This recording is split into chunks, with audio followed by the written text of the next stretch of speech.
Hello students, welcome to my class. Today's topic is operation on rational number. In the previous videos I have already discussed about what is rational number, and the operation I already discussed which one is the addition. Okay, addition of rational number I have already discussed. So let's see what are the operations. We see here four operations. First one, addition, subtraction, then multiplication and division. So now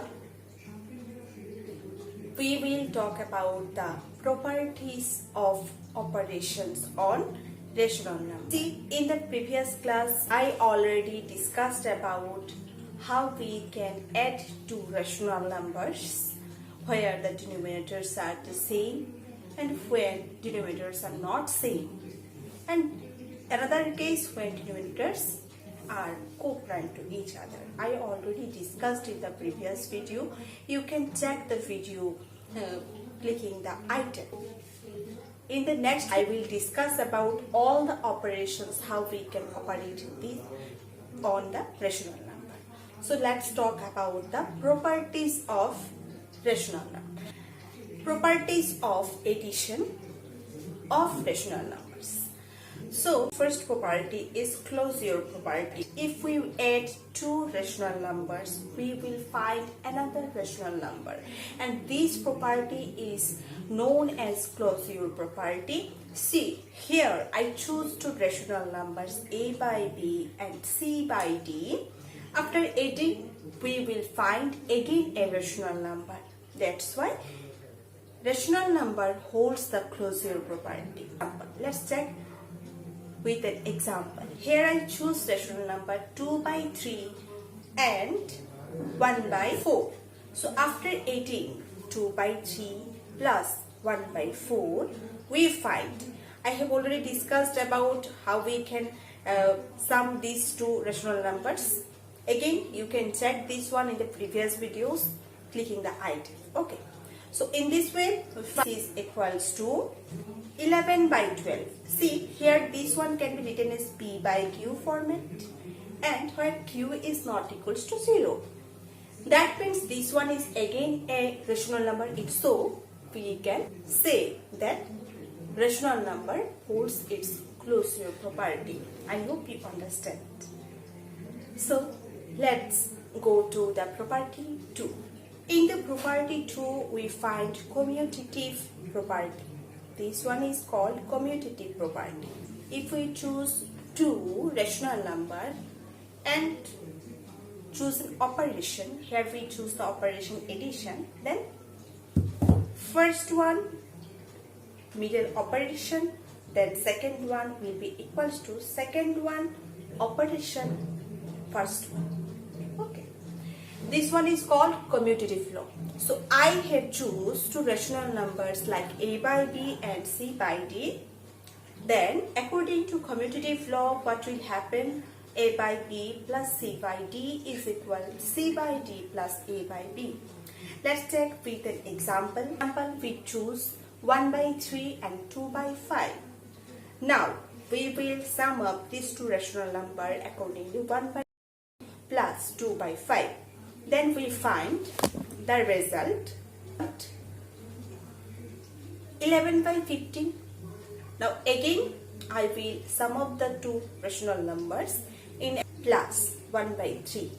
Again we will find the result 11 by 15.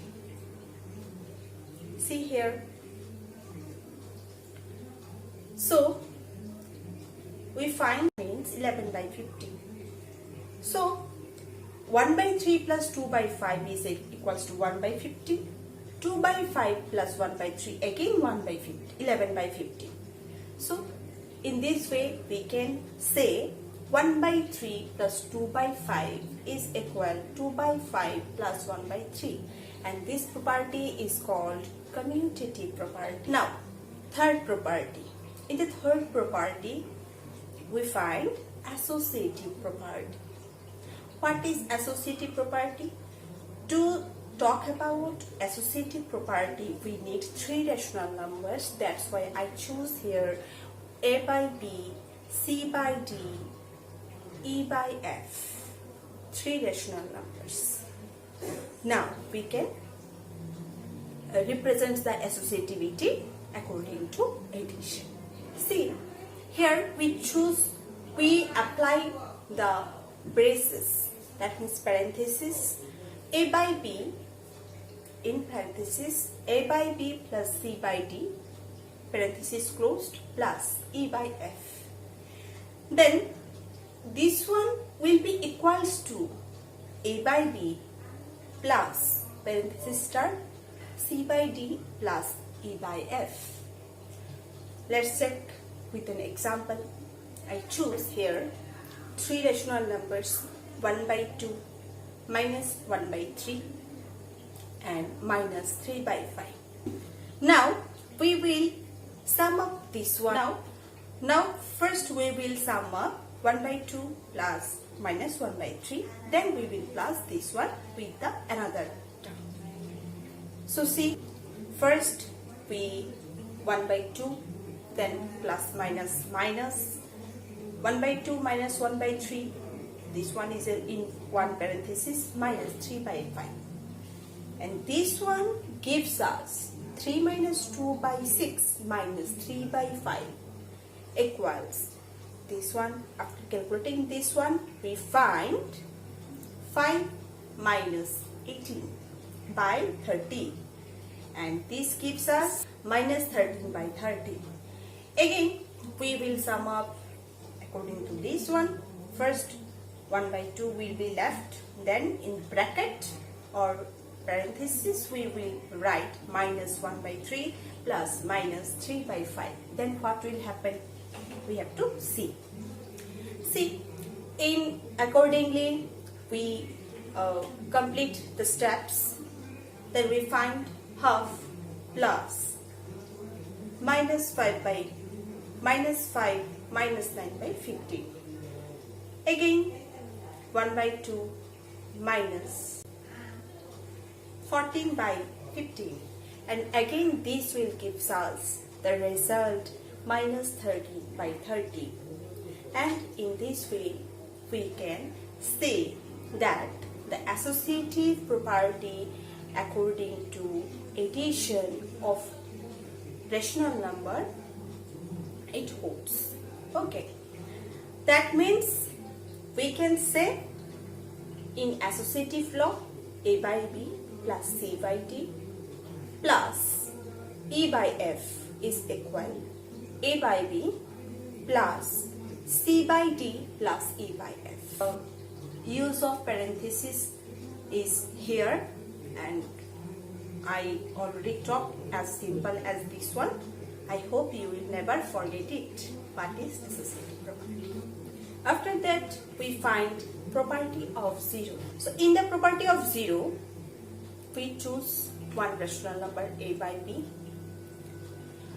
We know 0 is a rational number, and we see that if we add 0 with any rational number, we will find that rational number again.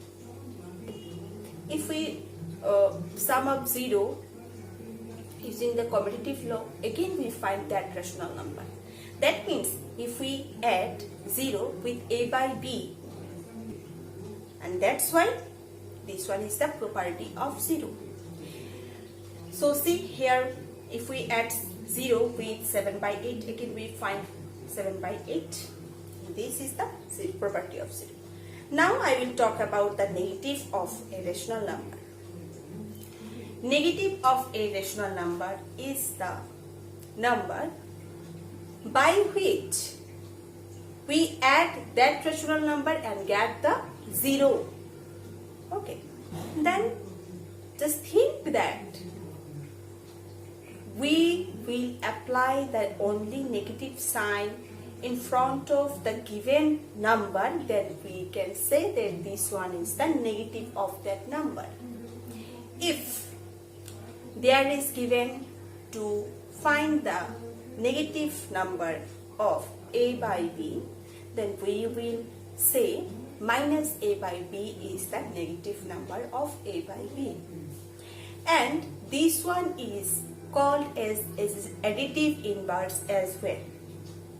So students, if there is given what is the additive inverse of minus 3 by 8, what will be the answer? So this one is the question for today's. Please comment below, and if you are understood the complete class, please give your comment. In the next video, I will continue this chapter. If this video helps you to improve your knowledge, don't forget to subscribe my channel. Thank you so much.